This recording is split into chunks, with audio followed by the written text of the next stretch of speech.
tail. Hand salute.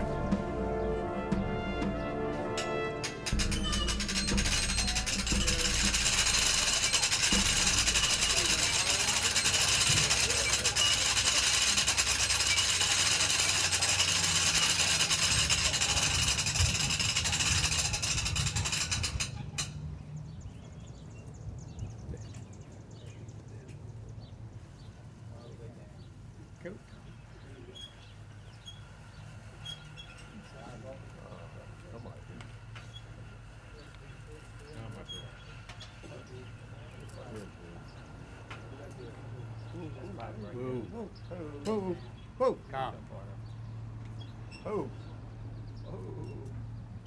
Two. Comrades, this day is sacred with the almost visible presence of those who come before us. We honor the memory of those who gave their lives in the service of our country, and of those others who have dropped their burdens by the wayside of life and all are gone to their eternal rest. May the ceremonies of today deepen our reverence for our departed friends and comrades. Let us renew our pledge of loyalty to our country and its flags.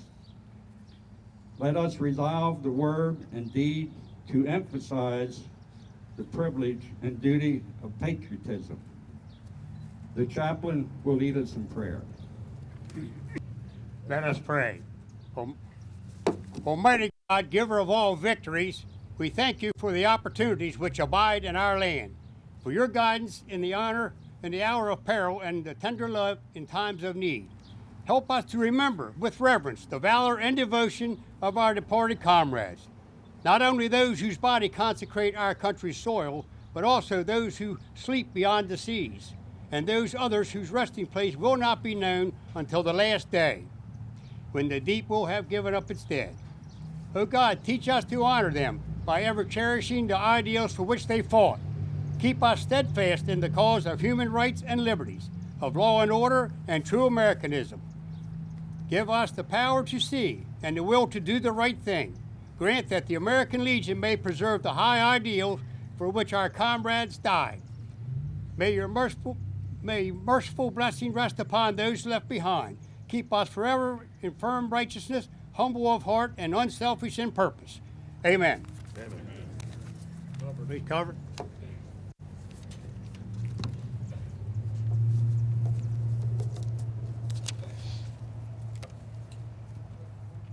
I will have Cindy Miller to sing our national anthem.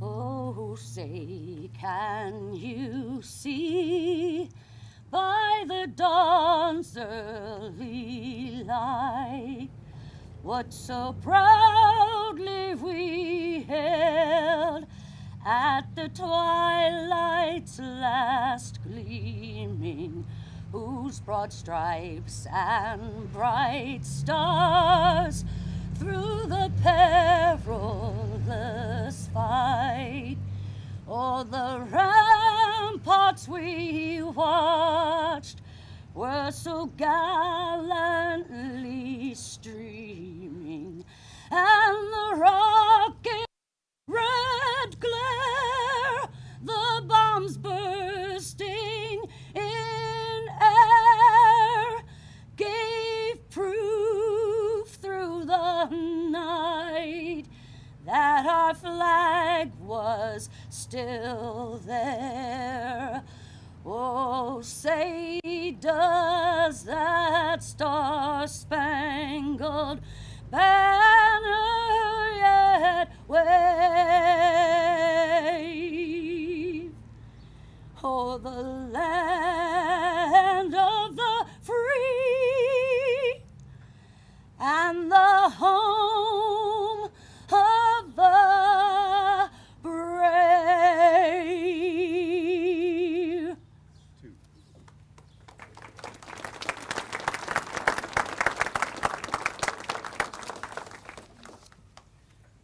Thank you, Cindy. This morning I have our county commander. He's a member of our post, also the Carroll County Commander, Richard Hess, to do a reading. Thank you, Mark. The final inspection. The soldier stood and faced God, which must always come to pass. He hoped his shoes were shiny, just as brightly as his brass. Step forward now, soldier. How shall I deal with you? Have you always turned the other cheek? To my church have you been true? The soldier squared his shoulders and said, No, Lord, I guess I have not. Because those of us who carry guns can't always be a saint. I've had to work most Sundays, and at times my talk was tough. And sometimes I've been violent because the world is awfully rough. But I never took a penny that wasn't mine to keep. Though I worked a lot of overtime when the bills got just too steep. And I never passed a cry for help, though at times I shook with fear. And sometimes, God, forgive me, I wept unmanly tears. I know I don't deserve a place among the people here. They never wanted me around, except to calm their fears. If you have a place for me here, Lord, I needn't be so grand. I never expected or had too much. But if you don't, I'll understand. There was a silence all around the throne where the saints had often trod as the soldier waited quietly for the judgment of his God. Step forward now, you soldier. You've borne your burdens well. Walk peacefully on heaven's streets. You've done your time in hell. Thank you.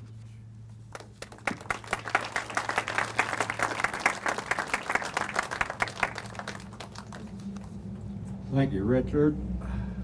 We also have a Western Maryland District Commander, John Sharp. He's a Post 200 member also. We got all the officers this year, don't we? I'm not going to use this thing. I think I can speak loud enough.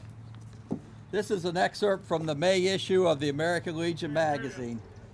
You can't hear me? I'll try. Anyway, telling us how important Memorial Day is. We don't just honor those who participated in the most hellacious firefights. We honor the more than 1 million men and women who lost their lives defending America in wars from the Revolution to the global wars on terrorism. People like Marine Sergeant William Stacy, who was on the 4th deployment to Afghanistan when he was killed by an IED blast while walking patrol in Helmand Province on January 23, 2012. Like many who go to war, Stacy left a letter behind to be read just in case.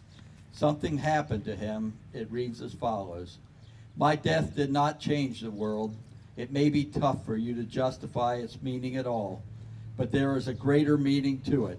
Perhaps I did not change the world, but there will be a child who will live because men left the security of their home country, to come to his. And this child will learn in the new schools that have been built. We will walk the streets, not worried about whether or not another leader's henchmen are going to come and kidnap him. We will grow into a fine man who will pursue every opportunity his heart could desire. He will have the gift of freedom, which I have enjoyed for so long. If my life buys the safety of a child who will one day change this world, then I know that it was all worth it. Like all who fell fighting in the primes of their lives, Stacy is also forever young, to be remembered this Memorial Day and many to come for bestowing on all of us the gift of freedom. God bless America.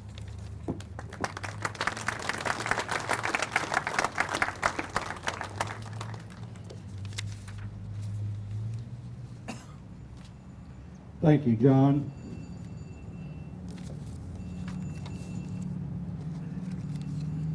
We have some distinguished guests here today. We have the Mayor of Hampstead, Chris Nevin.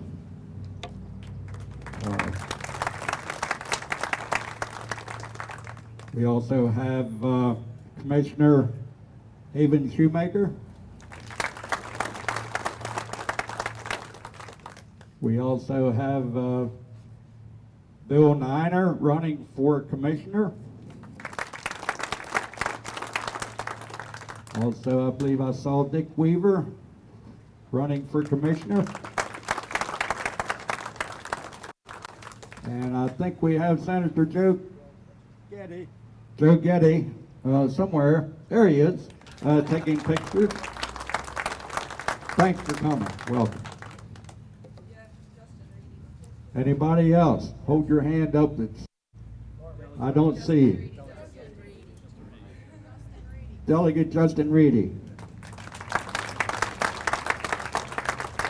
Anybody else? I don't want to let anybody else out.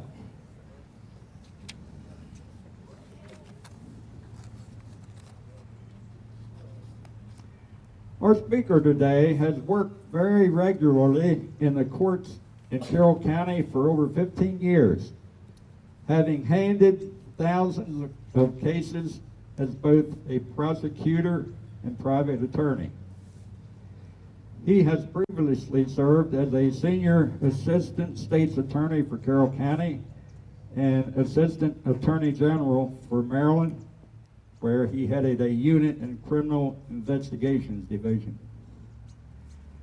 He has continually served as a legal instructor for law enforcement agencies for over 15 years, including FBI, ATF, Maryland State Police, National Fire Academy, and as well as countless others around the state and county.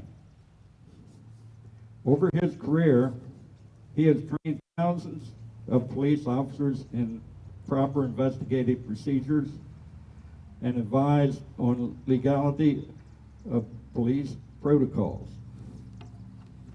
He's a member of the Carroll County Bar Association, member Maryland Bar Association, South Carroll Business Association, Carroll County Chamber of Commerce. Having completed its leadership program, he's also Sons of American Legion. He also serves on the Board of Trustees of the Rape Crisis Intervention Service of Carroll County. He resides in Tonytown. And he and his wife have 4 wonderful sons, 18, 14, 12, and 9. I'd like to introduce now Mr. Brian DeLeonardo. Brian?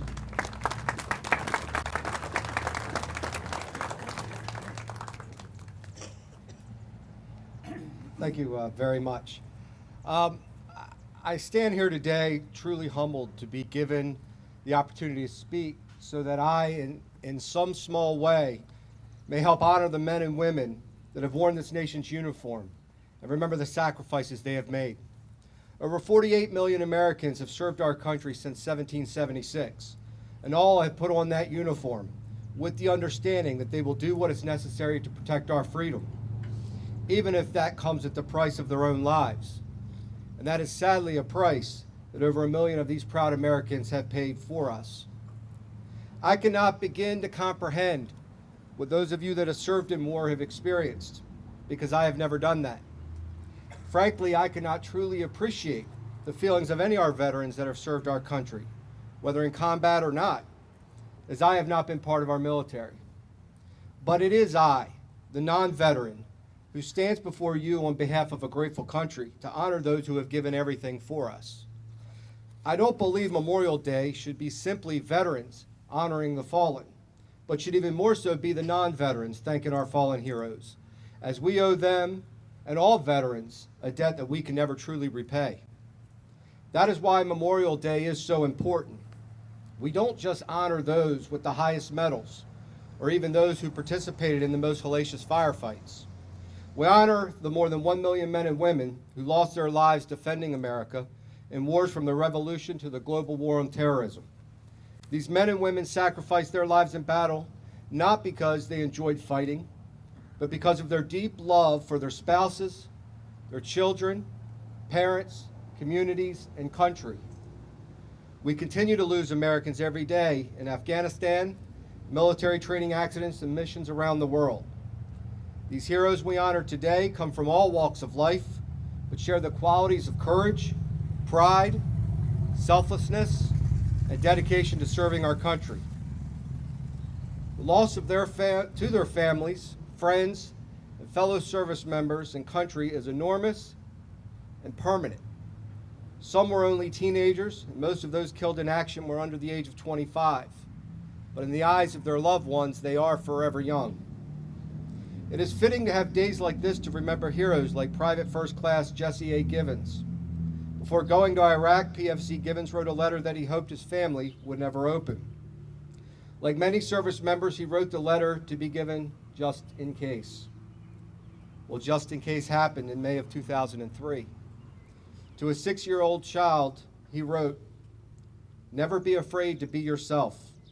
I will always be there in our park when you dream so we can play.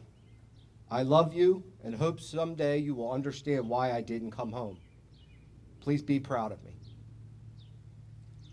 While we certainly are proud to honor our fallen soldiers like PFC Givens today, how do we thank those who gave their lives for our country when they are only with us in spirit?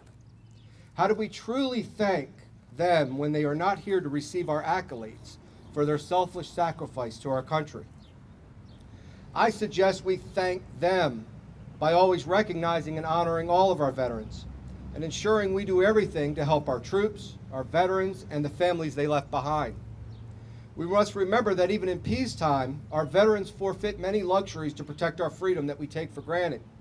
From leaving their loved ones behind for extended periods, missing the birth of their children or seeing their child's first step, graduations, anniversaries, and holidays while stationed halfway around the world. Make no mistake that sacrifices are being made to preserve and protect on our behalf even in peacetime. Their efforts secure peace and maintain our American values while shielding us from the horror of war. Having had several family members that have served in the Marines, Air Force, and Navy, I can attest to many a family gathering missed while they sat in Kuwait, a remote base in North Dakota, or on a ship in the Pacific. In wartime, even though our veterans may survive combat, they often carry the wounds of war throughout their remaining days. Some suffer physical injuries that are forever life-altering. Other veterans suffer a mental trauma brought about by experiencing a special horror that those of us who have not been there cannot fathom. In many ways, this mental trauma is a quiet and continual price paid by our veterans long after their tour of duty has ended. As one noted writer said, "In war, there are no unwounded soldiers." Today we honor those lost in service to our country and rightfully hail their ultimate sacrifice. But let us truly thank our fallen heroes by never stop appreciating all of our veterans, many who quietly and without special recognition have sacrificed in a variety of ways for our freedom. There are in Maryland alone well over 450,000 veterans, and they each have 450,000 different stories of sacrifice. For many, it is only their friends and family who know the sacrifices they have made for our country. For the families of the fallen, they are forever missing a parent, a spouse, a child who died way too early. It is an irreplaceable loss. I would like to share just one such story of a quiet sacrifice, one that did not result in public accolades or recognition, but demonstrates to this non-veteran the importance of properly honoring and thanking our fallen soldiers by ensuring we actively thank our current soldiers and veterans. A young Maryland man named John desired to join the military to better himself and serve our country, so he enlisted in the Marines at only 17 years of age. John was not from a well-to-do family, having been born with a plastic spoon in his mouth. He was described as a tough and strong kid with aspirations to make a better future for himself. After completing his basic training in Camp Lejeune, he found himself stationed in different parts of the world. For someone who had never been out of the state, it was quite an eye-opener to be stationed in exotic places around the world like Okinawa. He entered a teenager, and after honorably completing his tour of duty, he returned home a man, having learned the values of honor, courage, and commitment. But his story does not end there. He returned home a few years, married in 1965. As he sat home, the battles raged in Vietnam, and he felt called again to serve. He left his wife and enlisted in the Air Force because of his desire to become a pilot. Ultimately, he was deployed from Fort Sumter, South Carolina, but this tour of duty was quite different for him. Instead of Okinawa, he found himself in Thailand, serving for years as a plane mechanic in support of bombing and deforestation missions. This included repeatedly working on, in, and around planes spreading Agent Orange. Attacks on the base were also not uncommon. His wife had given birth to their first child, but of course he was not there, and found out sometime after that he now had a son. John was not only fighting for his country, but his new family. He looked to take on duties as an in-flight mechanic, and that required he pass a routine physical exam. But during this physical, it was found that he had developed tumors all over his body and incredibly suffered from non-Hodgkin's lymphoma at the age of 26, a cancer that was later linked to Agent Orange. He had surgery immediately performed in Thailand and was returned to Andrews Air Force Base. At Andrews, he was given chemotherapy treatment, including heavy radiation, and as a result, could never have more children. He was also given a 5-year life expectancy and discharged with a medical disability related to service. He returned home to his wife, a 1-year-old son, and what amounted to a death sentence. The adjustment to being home was not easy, to say the least, and not just because of his devastating medical problems. Vietnam veterans were often treated in a shameful manner, being called baby killers and being made to feel that their service for our country was somehow criminal. While today we hear stories of veterans being offered first-class seating on flights by citizens, I've spoken to Vietnam veterans that reported they would be bumped from their flight homes by airlines. Rather than receiving clapping and cheering as they returned home, they were taunted. Other veterans reported having to be concealed in break rooms at airports to avoid confrontations. It is unconscionable that our veterans could be made to feel that they should be ashamed, but that was the reality of what those veterans faced. This treatment was not only a disservice to our returning veterans, but certainly was not a way to honor and thank our heroes who did not return. Against this backdrop, not only did John suffer from medical issues, he suffered from what we now identify as post-traumatic stress from some of the events he experienced. His wife would witness his severe nightmares, and it was known in the family to be careful when waking him from sleep. While not fighting for our country any longer, he still kept fighting. The spirit and courage our veterans demonstrate was evident in the way he lived his life. He managed to beat cancer into remission 4 times against all odds, coming close to death on many occasions, and turned that 5-year prognosis into 23 more years. He managed to deal with his devastating health problems and mental scars and ensure that his battle would not end until he knew his son was set in life. And John did this, never once complaining, feeling sorry for himself, never once acting if anyone owed him anything. In his life, he still continued to exemplify honor, courage, and commitment. He kept struggling to make sure his son became the first male in the family to graduate from high school, first person to graduate from college. He managed to see his son get married, but never had the chance to see his 4 grandsons. John's battle ultimately ended in the VA hospital in Baltimore, where he passed at the age of 49. Sadly, throughout his life, his military service was not something he would talk about, even with his own friends and family. He would not attend Veterans Day events, parades, or give any hint to others of his military service. He lost friends in war, but did not attend Memorial Day services. As a result, while his son knew he had been in the military and had been in Vietnam, he never knew anything beyond that. The subject, after all, was off limit. After his death, John's then 23-year-old son was tasked with packing up his father's belongings. It is then his son found a box with his dog tags, a plaque from his squadron, and some other military-related items. At his funeral, upon seeing the color guard from the Marines and Air Force, it was the first time his son realized the magnitude of his father's sacrifice.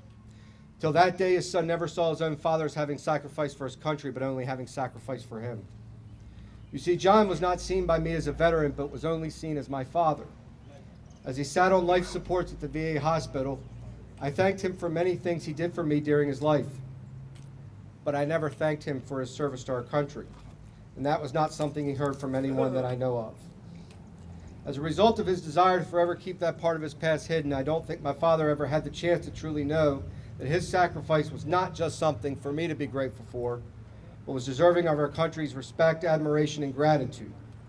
While he did not die on the battlefield, he, like so many, gave his life for this country. And this story is not unique or something unusual, but it is one of many stories of sacrifice veterans make for our country, which many of you here today have similar stories. When last year I had the opportunity to listen to Colonel Ron Hollingsworth at the Westminster Senior Center, and he shared his story of not wanting to discuss his military service after Vietnam as a result of the treatment he received. He noted, however, that finally what changed his feelings was when several years ago he was finally thanked and hugged for his service by a woman he did not even know. It was then he began to feel differently. My father unfortunately passed 20 years ago, and sadly that was not something he enjoyed. But I share this story to impress all the non-veterans here today that we should not just honor our fallen heroes today, but truly thank them by always ensuring that no veteran or the families of our fallen should ever feel unappreciated. As George Washington once said, the willingness with which our young people are likely to serve in any war, no matter how justified, shall be directly proportional to how they perceive the veterans of earlier wars were treated and appreciated by their nation. Saying thank you for what you have done for our country is one way to show appreciation. To me, however, that is the minimum required. Words of thanks are important, but wholly inadequate to show gratitude to those that have laid down their lives for us. We should never, and I mean never, have a veteran feel ashamed for serving our country. We should not only honor their service, but always look for ways to provide much-needed aid to our veterans and their families. That is how we can thank our heroes who have given the ultimate sacrifice.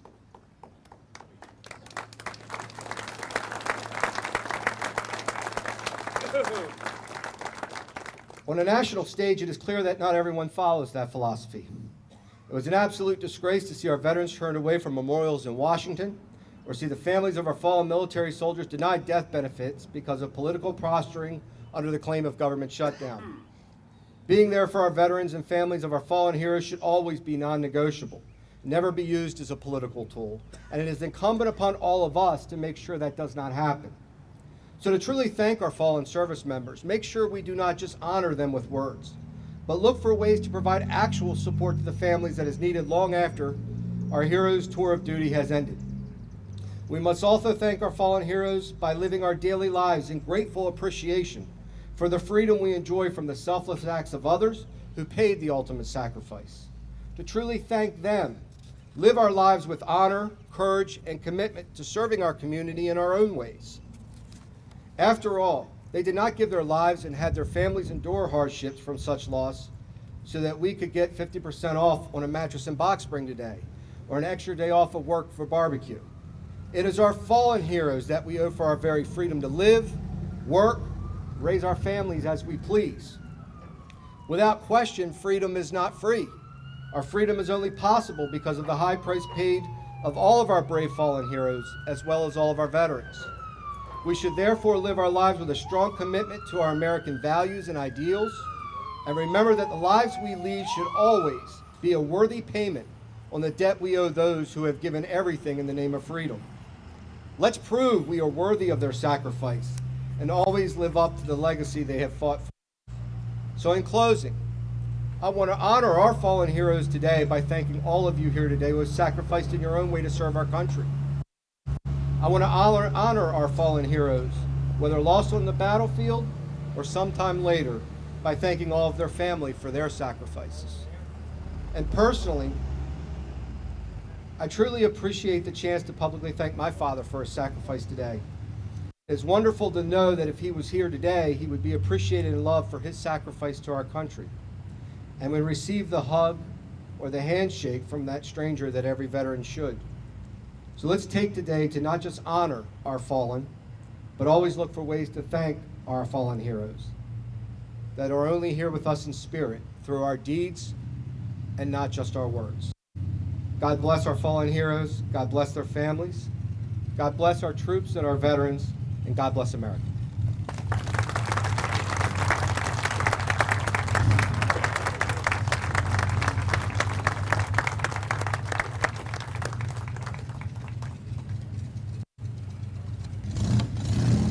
Thank you, Brian. Very inspirational message. I'm going to call on Miss Cindy to come up, and this will be our closing song. Cindy wrote this song, and just listen to the words.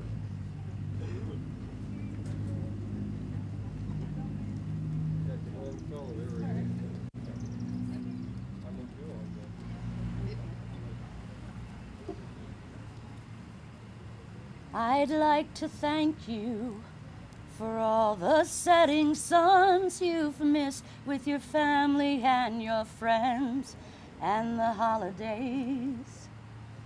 Though we've never met, I need not see your face, for your gift of service to our flag will always make me say, God bless the soldier whose job is never done. And it seems somehow when you come home, the real work's just begun. I will not turn my back on you, and when you hear me sing, it's because of your great sacrifice that our country still can say, let freedom ring. So I stand here today, and I hope that you can see that our country gives its thanks to you, and forever it will be. Yes, I stand here today, as humble as can be, and I thank the Lord that I was born in the land of the free and home of the brave. Let freedom ring. God bless America. God bless our soldiers. God bless America. God bless our soldiers, and God bless you.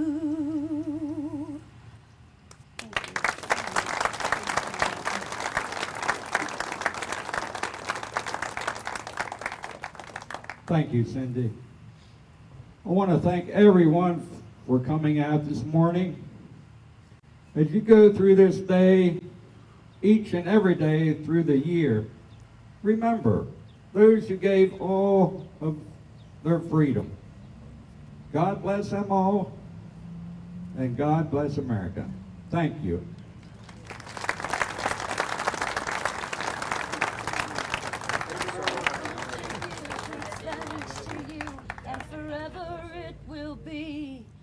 Yes, I stand here today, as humble as can be, and I thank the Lord that I was born in the land of the free and home of the brave. Let freedom ring. God bless America. God bless our soldiers. God bless America. God bless our soldiers, and God bless you.